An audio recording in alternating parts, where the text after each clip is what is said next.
Hey,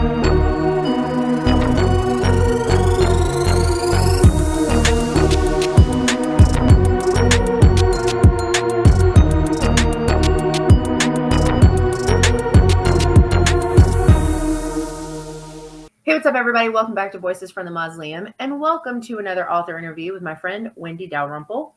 We will be, Wendy is actually somebody I've been interacting with on socials for a little while. We have a lot of mutuals in common. She is actually on the table of contents for my bathroom anthology, which I'm really excited about. She has a new book coming out soon, and so we're going to be talking about some of her other projects and talking about that. So thank you for making time to come and chat. I'm excited.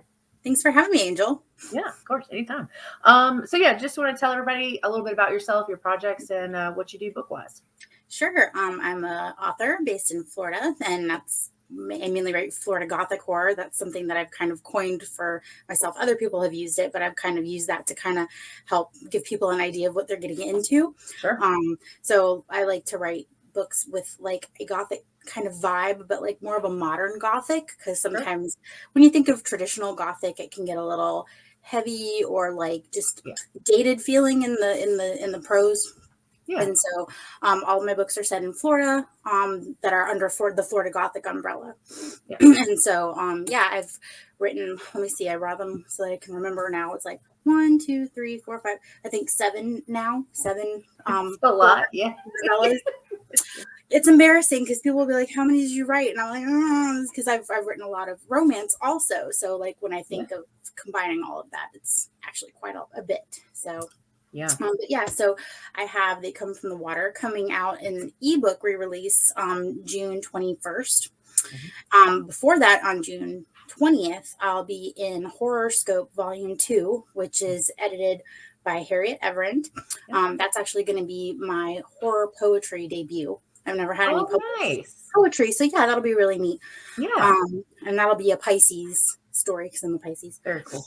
And then later this summer in July, I'm going to have a Gothic romance, The Hibiscus in the Grave, and that's going to be coming out through Scribd and ebook and audiobook, and then I'll have the paperback out for that.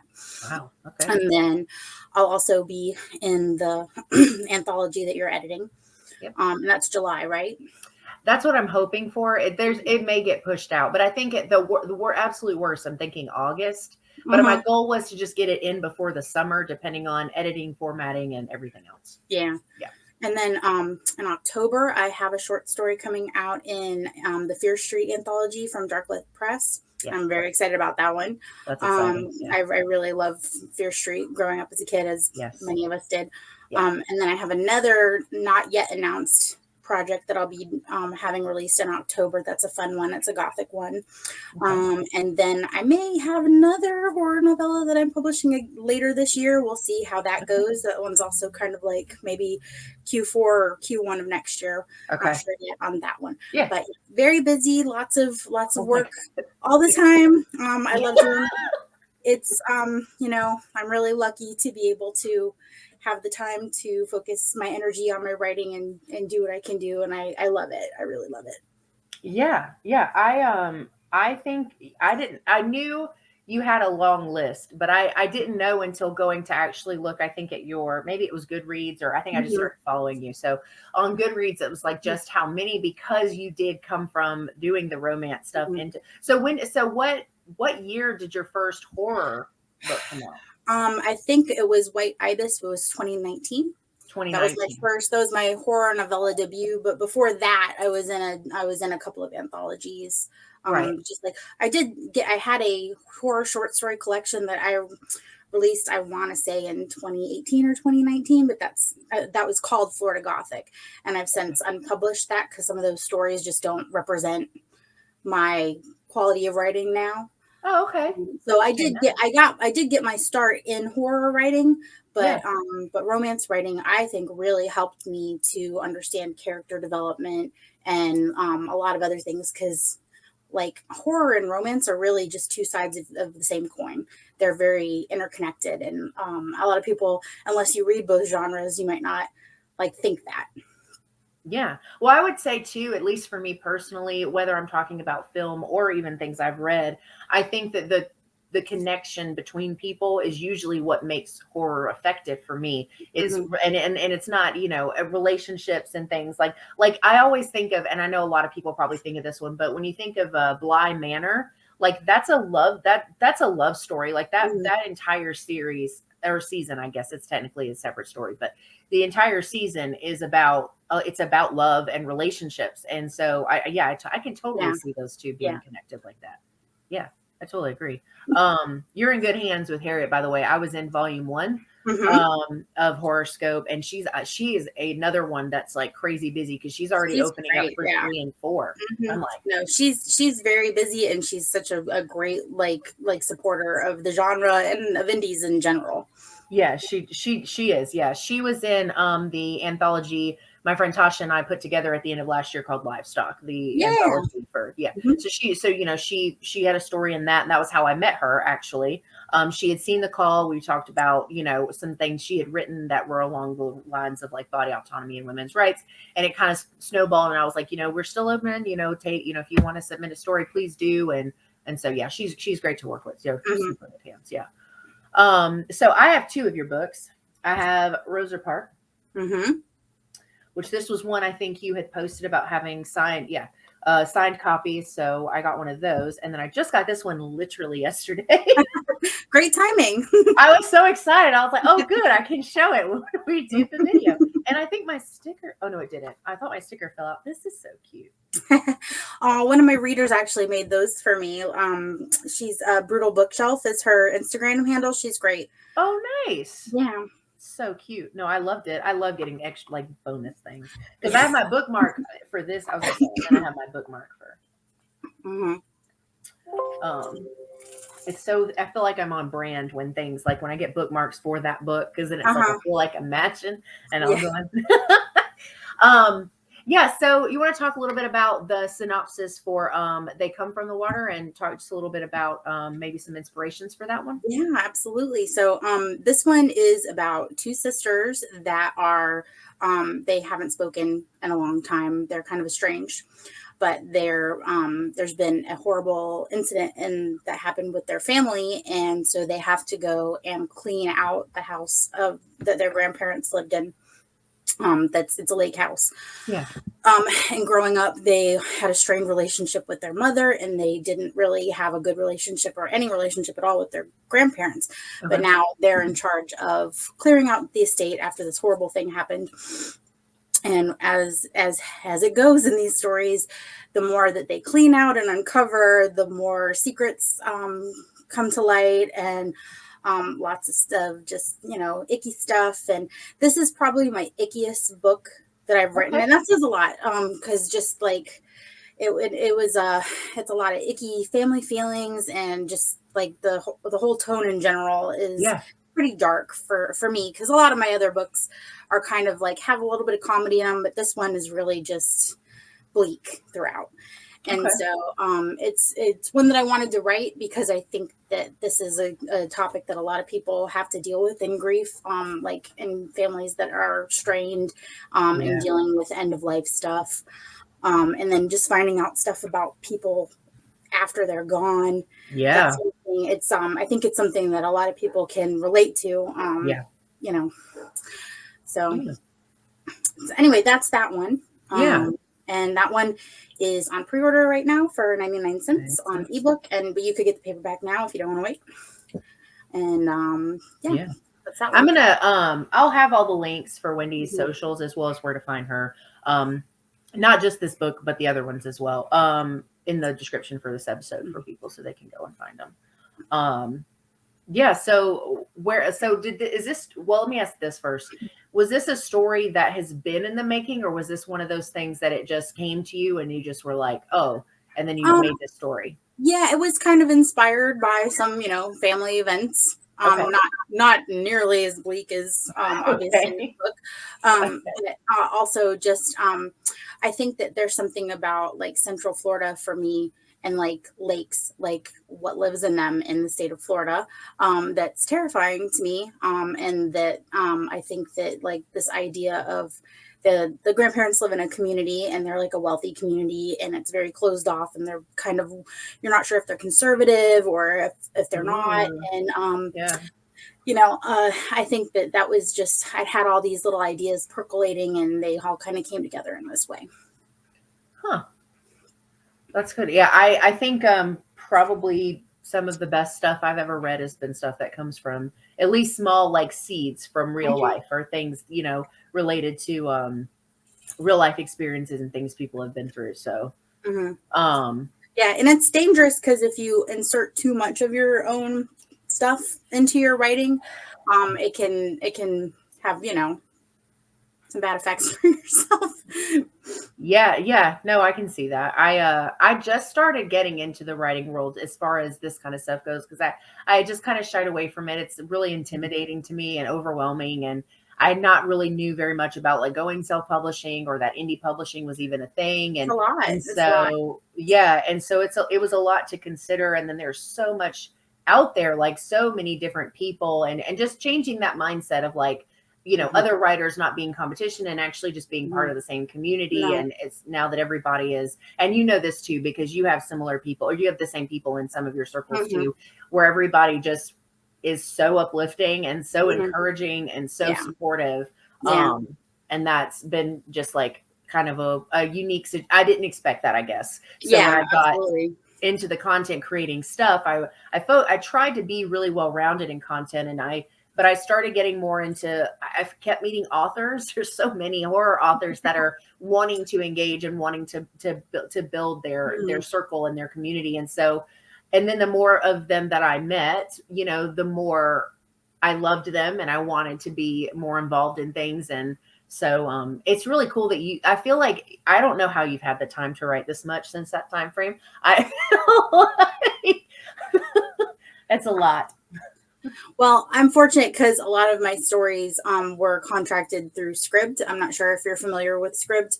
They call themselves like the Netflix of reading. So it's like a subscription model and you can get mostly unlimited ebooks and audiobooks. Like I think that they cap you at a certain limit per publisher. Okay. So like you might only get a few audiobooks from this publisher a month but it's a very good, I'm like obviously not getting paid to say this, but I really think that they're a great service. I read books off of there and I listen to audiobooks all the time.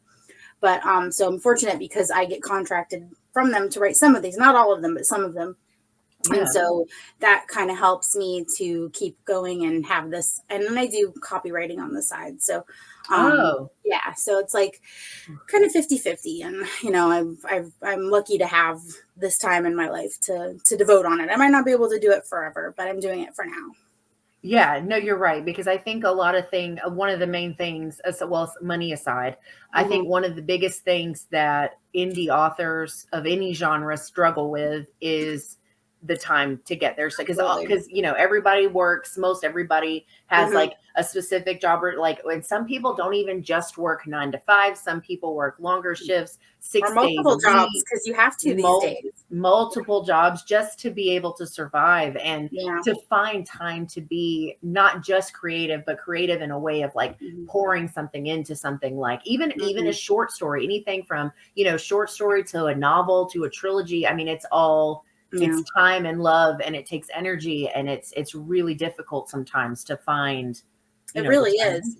No, I worked a corporate job for almost 12 years before I left to freelance and do this full time. And during that time I struggled and I tried to write and I'd do a little bit here and there, but if I still was working that job, I would never be able to have the output that I can do now. And I think that's important for people to like have that, like, like, oh, I wish I could write more, but like everybody doesn't have that. And maybe, there'll be a time in your life when you can.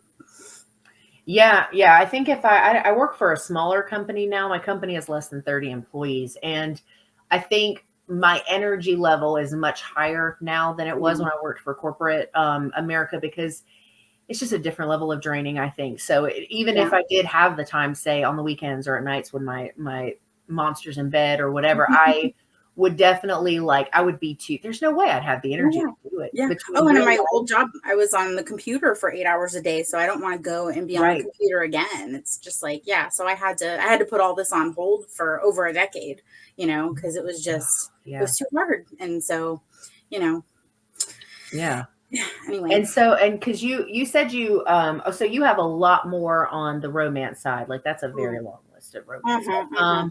So when exact, so I know you said you got you're starting in the horror stuff, and then you did a lot of romance, and then you've been putting out more horror as well. What was when were you able to get your first book like out, like into the world?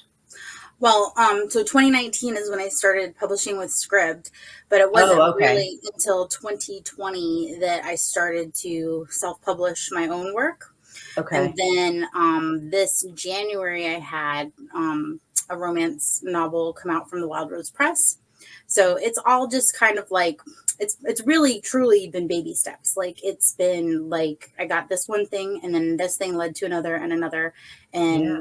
and I've just been so lucky to be able to work with all these great small presses and to be able to have the support as an indie author by Yeah. the community to get my stuff out there and in front of readers' eyes. And so it's just, I've done a lot in 4 years now. It's I think it's been 4 years.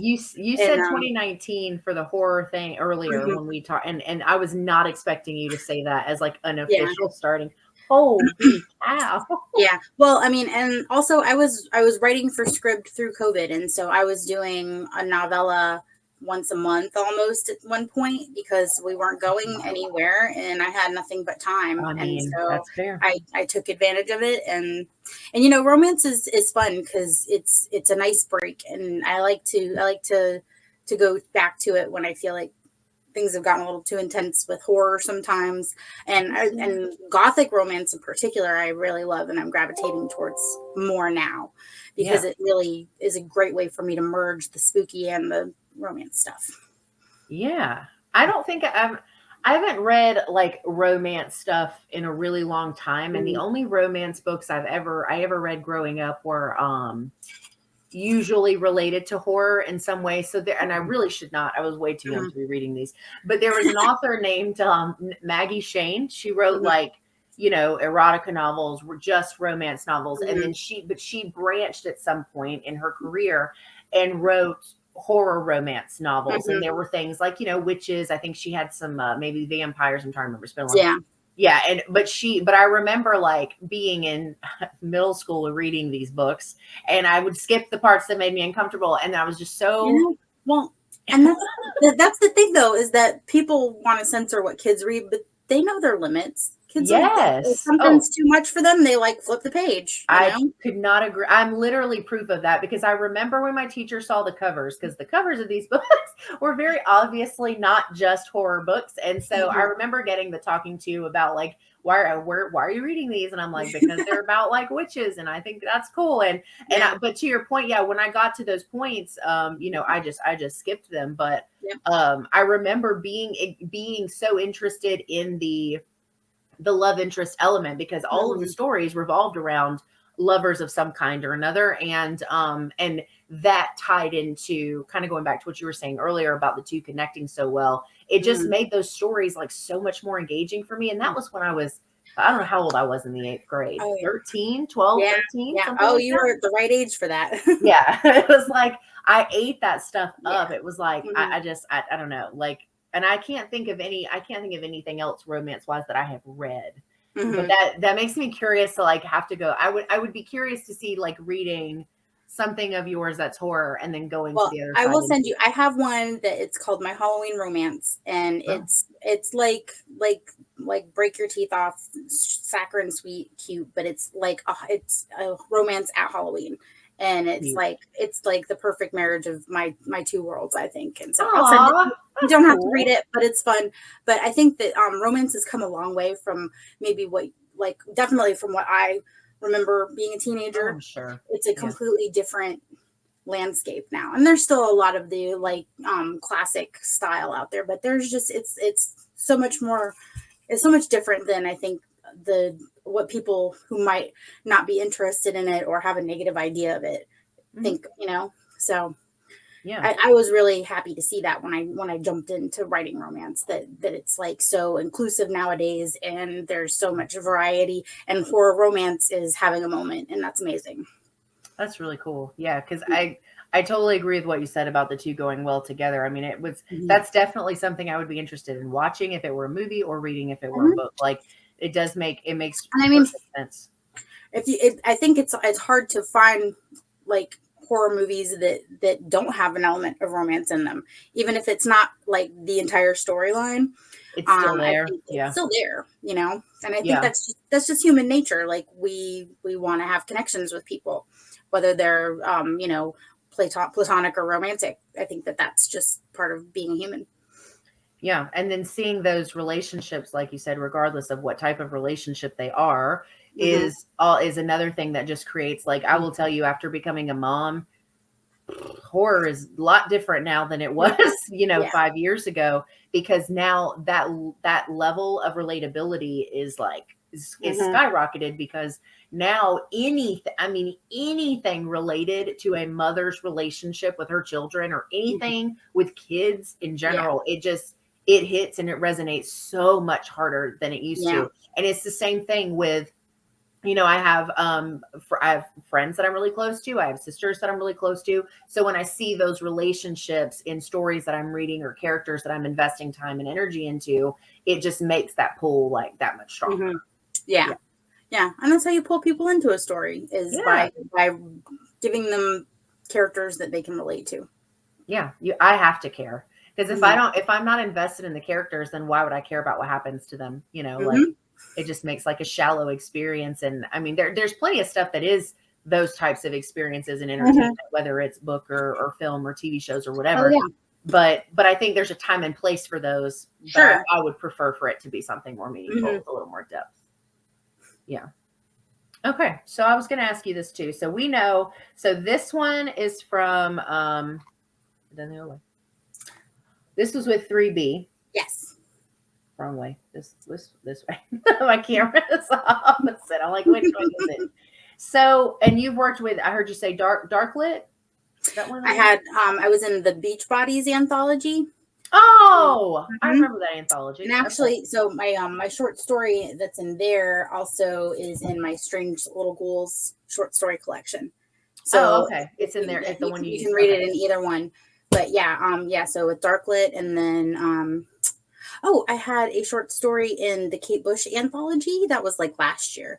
That was an amazing anthology. And so a bunch of other stuff, I'm sure. And I've got a lot of stuff on sub out now, so who knows? But sure. So the one I sent you, It Doesn't Go Away, that was my most recent published book. And that one is about a woman who takes a solo hike on the Appalachian Trail. And stuff goes sideways. And it's got to deal with a lot of grief and just dealing with stuff. And as the title suggests, it's like running away from your problems, but they follow you anyway. Follows you anyway. Yeah. It's interesting. Like, so I know plenty of authors, and I don't always go into like these in-depth conversations on Twitter, right, about like their experiences, but like it's crazy to me to think about, like, you've done the self-publishing route, you've done things online, right? You've done and then you've gotten to work with these multiple different indie presses and these smaller publishers and stuff. And I guess the question there is, I just kind of want to know a little bit more about what that journey is like, because I mean, if it sounds like you enjoy the variety over just like, so I just kind of wanted to get your thoughts on that. I do. When I work with publishers, I want to make sure I'm working with good people, because as we know, sometimes you get in with people and you don't know, and then they reveal their true colors later on. So it's very important for me to really know, to see what the publishers have in their catalog, who they're working with, before I give them my work. And that's why I wanted to work with 3B, because Damien and Kira are great. They're good friends. They're people that I've been in anthologies with. And I love working with them, and I know from my interactions that they're good people. And so I was very happy to publish with them. And so, but yeah, it makes it hard because as a self-published author and independently, I know how to do all the stuff. I know how to hire an editor. I know how to get my cover. I know how to upload stuff. I know how to get my book in bookstores. Yeah. And so if I'm releasing my work to somebody else, I want to make sure that it's the right decision and that Yeah. because also I want to have, I like having the control of knowing, like, did this promotion work? And I got the sales from it the effort that I put into it, that sort of Yeah. thing. So yeah, if I relinquish control of my work, I want to make sure that it's with good people. And so, yeah, that's basically my way of looking at it. I don't think that one's better than the other. Yeah. They'll have their benefits and their downfalls, but that's the way I look at it, is if I can't find a good home for my work, then I just prefer to do it myself. Yeah, I can understand. Well, and I think too, just from what my own experiences with working with different people, because that old house, the bathroom, volume 1 is going to be my second like anthology that I have put together. The first one being livestock, and then this one, and then I've been into others. And so hopefully a third one pending. But I think like one of the things is, I was talking to, people in my life that are not in the writing community, that are not in the publishing, like they don't know very much about it or what it entails. And I got the questions about, like livestock was a charity anthology, but like with this one, it's like, so, you're going to pay the people for the story and you're going to put all this money, but like, why would you do that? Right. Mm-hmm. And so for me, because I'm not like, I don't have a story in that one. That table of contents is just for the people who submitted stories. And I kind of have a couple of reasons. One, I thoroughly enjoy working with indie authors regardless. I love doing conversations like this. I love interacting on the socials. I love doing things with book related things. Like it's just really enjoyable for me. But one thing that I've noticed that is happening, at least in the last like 2 years since I've been in the community, is that we kind of still have, and this is everywhere. This is not just horror. This is not just writing. This is life. There start to become these cliques, these noticeable groupings of people where you're like, man, they are in like everything. And so, and it sucks because it has nothing to do with whether that author is talented or whether or not I love their work. But at the same time, I feel like sometimes these other really great voices get dusted under the rug for those bigger names on table of content.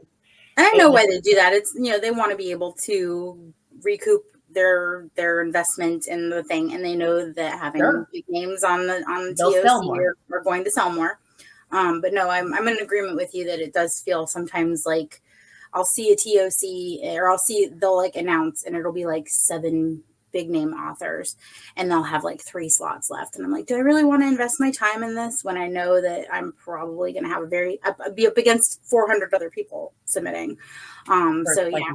And so I understand, and that's fine. And I'm glad that they're doing what they're doing, but like, I don't invest my energy and those kind of things. But it's funny what you're saying, like you are intimidated by the idea of writing and doing all the writing thing. I'm intimidated by the idea of editing an anthology and doing a collection and doing all that.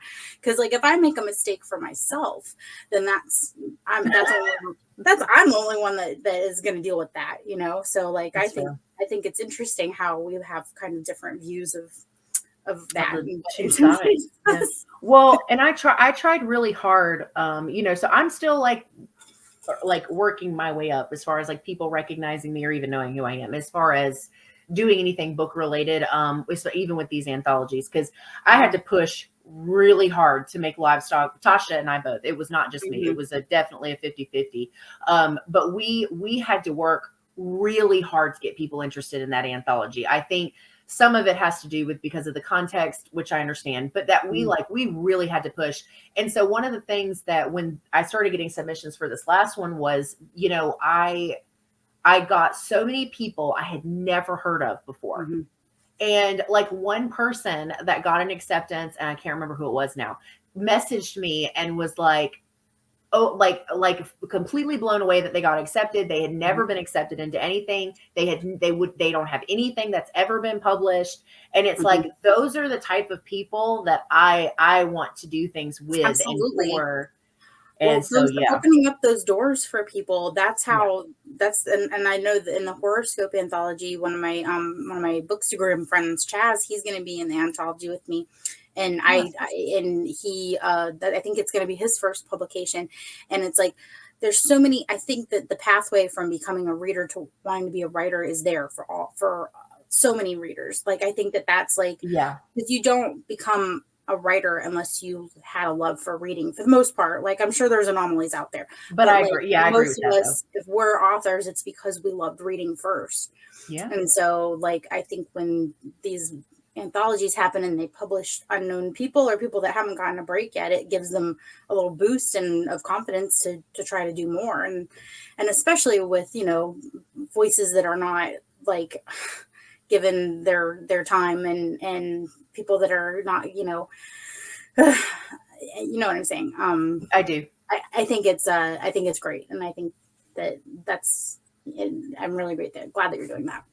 Yeah, it was something that was really important to me because I feel like it just I've read, and I have friends that I'm close enough with that when they get those letters of rejection, they talk to me and we talk about things, and I read their stuff and I'm like, and I'm not like, I feel like I could separate the difference between being biased and, but like, and then like, one in particular, has gone on to do amazing things this year as far as getting published. And I'm like, see, it just sometimes it's like luck almost. And I got a rejection one time, and it was, and I love when you get personal rejections. Like, I know they can't do them all the time, but when they're like, you made it to the final round, or we wanted to do your story, but we already had a story picked that was too similar. A lot of times it's really like, it's that you just, they can't, or that your voice just isn't right for the anthology. It's not that it was a bad story.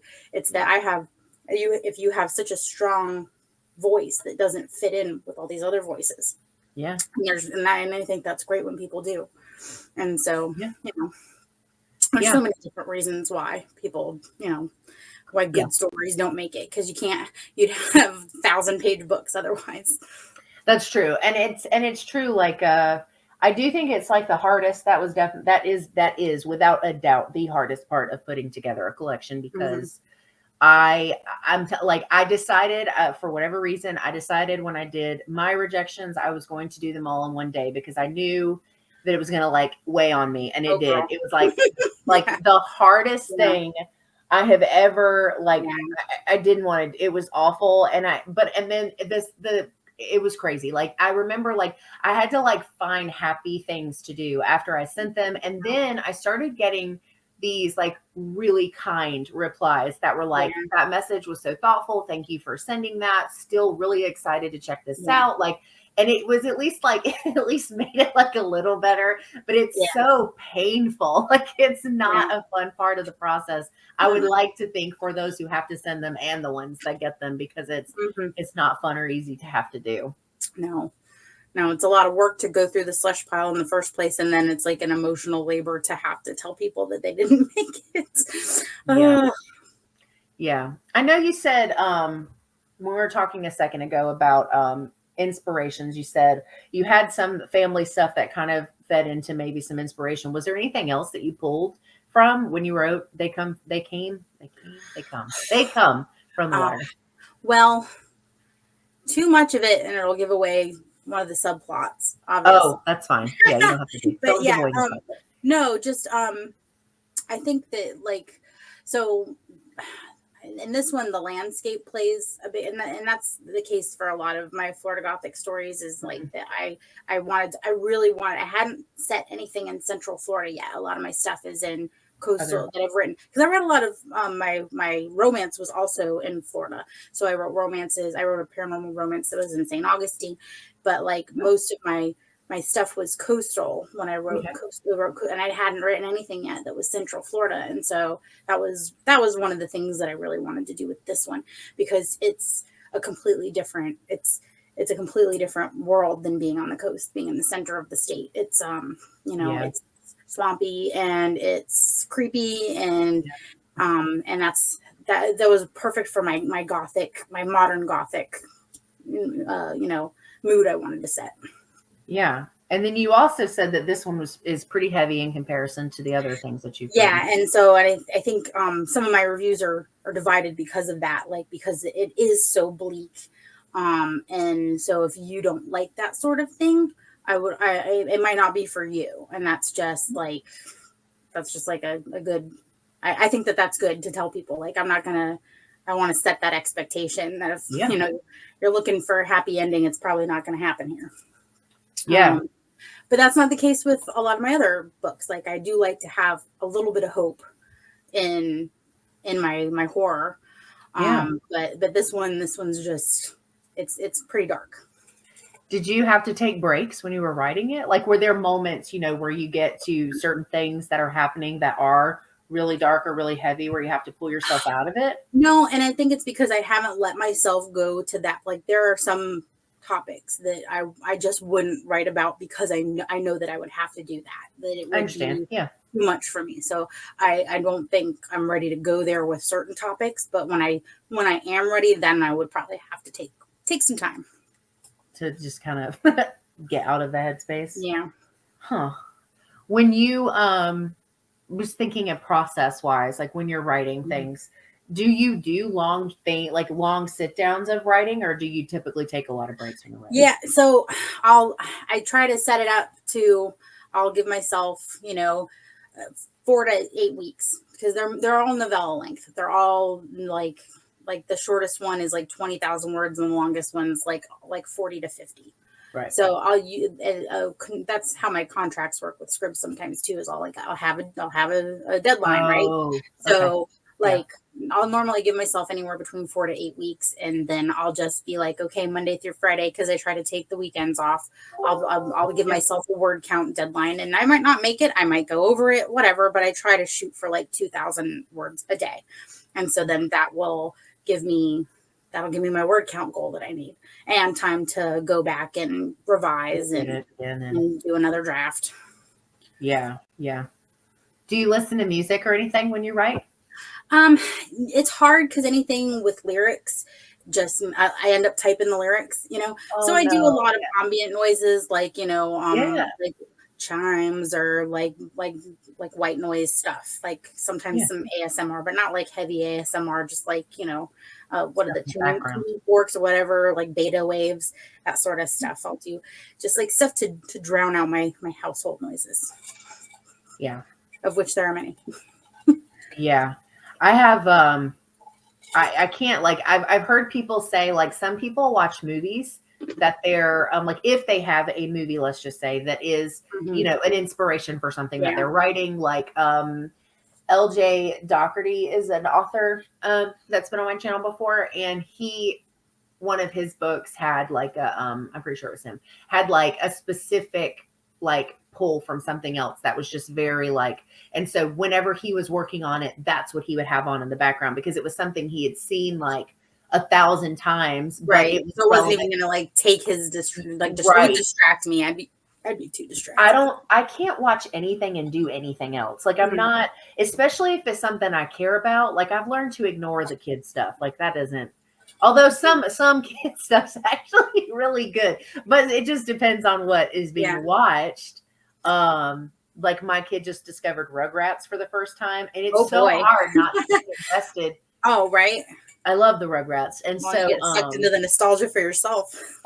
I know. Yeah, so it's like, but I can't imagine. I would never be able to watch a movie. But there is usually too many other things going on for there not to be some kind of noise. So I get what you're saying, talking about it. No, it's interesting. Everybody has different methods, and some people have to get out of the house to write. And I don't. I've tried to go to cafes or whatever, and again, I just never.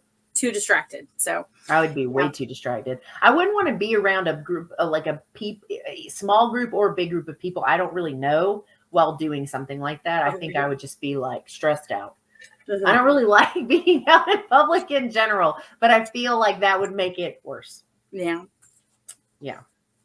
So tell me again, the release date for this you can pre-order it now for 99 cents for the ebook. Yes. And so that'll be released on the 21st. The paperback's available now, and the audiobook's available at Scribd. So if you have a Scribd subscription, you can listen to it there for free. Okay. Yeah. I've never even heard of Script. I have to look into that. Yeah, they're kind of some. I mean, a lot. They're getting more well known, but they're pretty good service, I think. So, do you set up the audiobook stuff, or is that something that like they help with, or?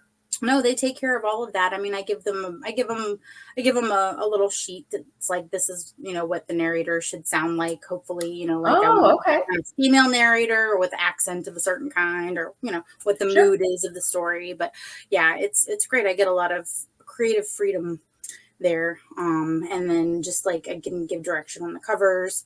That's what that was going That to be my sort of next thing. question. Was the cover? Well, yeah, and that's the other thing about like letting go of the reins, right? When you let go of the reins and you let somebody else create your cover, but you already have a vision. So, yeah, That's hard. And I feel like everybody, like, I've been blown away because the other part of being in the indie horror writing world is all these people that do covers. yeah. And I see some stuff that people come up with, and I'm just like, oh well, like so White Ibis, I love that cover. Gemma Moore did Gemma this one. Moore. Yep. So she did this one, and then this one was my new Roser Park cover was Trueborn. So yeah, it's nice because I can work with people that I know in the industry, and I can hire them, and I can give them my business, and I can be like, I already know your work, and I know it's good, and I know you can give me what I can't produce for myself. Yeah, Trueborn is somebody that I was a patron of hers. Whenever she had her stuff open, and I was like, I have like her stickers and I bought stuff, but then she really started getting more into the covers. Yeah. I think she's closed now because she's so busy. She's so big. Yeah, because it was like she was like, oh, I'm just gonna do this and see what happens. And then it was like, because I noticed, she'd post something and it would be sold. And I have a story in my head that I've been working on for probably over a decade in my head. And then sometimes in other form style writing. But I was like, you know what? I should like actually like sit down and like see if I can come up with this and like make it something bigger.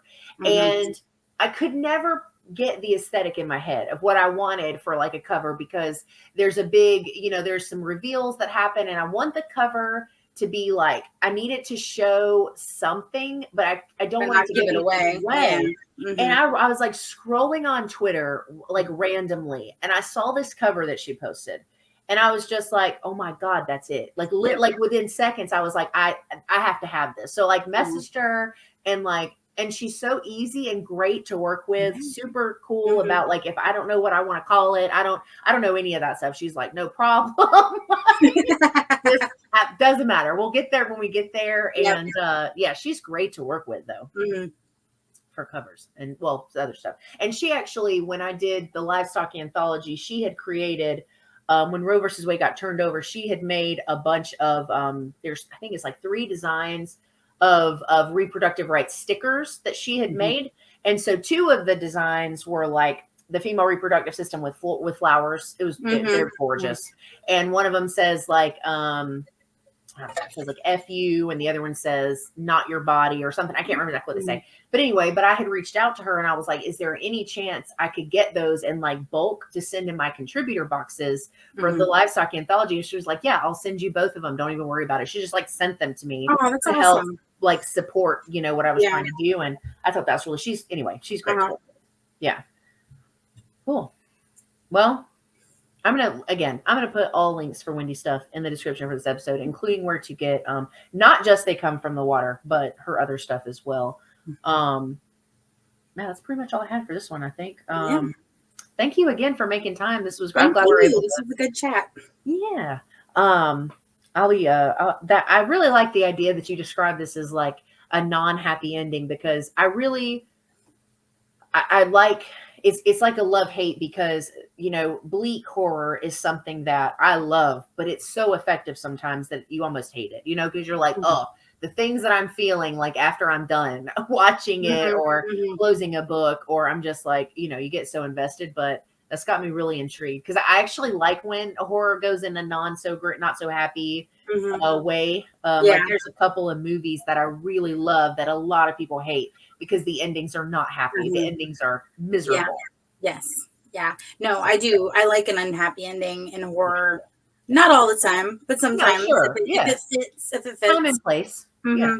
If you've started with a seemingly hopeless situation, it seems fitting sometimes to just see how the hopelessness plays out and the horror that comes along with it.